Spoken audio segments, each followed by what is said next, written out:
Salut tout le monde! Aujourd'hui, c'est la 3e journée de la Semaine québécoise des rencontres interculturelles et la dernière journée de nos Vox Pop. Pour bien terminer la semaine, nous sommes à l'UQAM pour interroger nos étudiants sur leurs expériences avec les équipes interculturelles. Donc, voici la suite des Vox Pop et n'hésitez pas à réagir sur nos réseaux sociaux, soit Facebook, Twitter et Instagram. Merci. Nommez-moi 3 mots spontanés quand je parle d'interculturalité. Ethnie. Je dirais richesse, complémentarité entre les cultures. Apprentissage, différence, pays. Découverte. Adaptation. Enrichissement.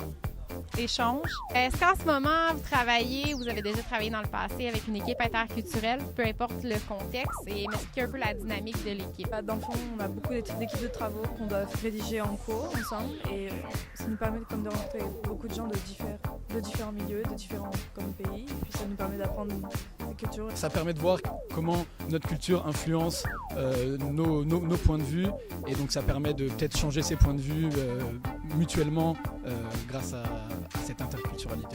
Peut-être plus dans la façon de travailler, les façons de faire. Peut-être que c'est un peu plus différent. Je suis allée passer 2 semaines en France chez elle.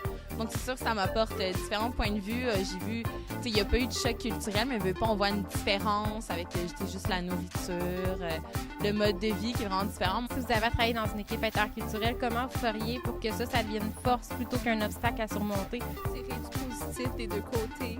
Déjà, je pense qu'il faut avoir un dialogue vraiment ouvert. Il ne faut pas hésiter à dire ce qu'on pense. Au final, ça peut être un obstacle à surmonter dans le travail d'équipe.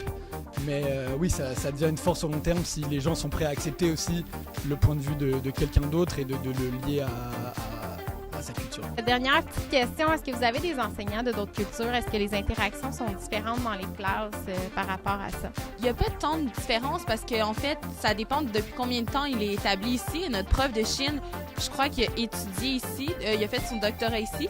Donc forcément, il s'est un peu, on pourrait dire, pas assimilé, mais intégré. Je te dirais que souvent, les gens, quand ils s'établissent ici, ou qui viennent, plus probablement des étudiants en échange, là, on verrait une différence.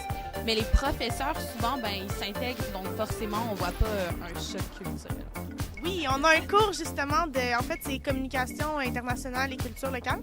Donc, notre prof est libanais, je pense.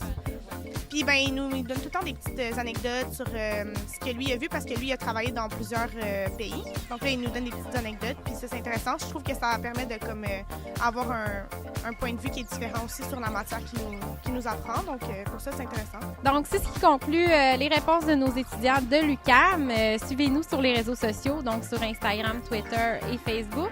Vous verrez demain une nouvelle capsule instructive et loufoque. Donc, à suivre.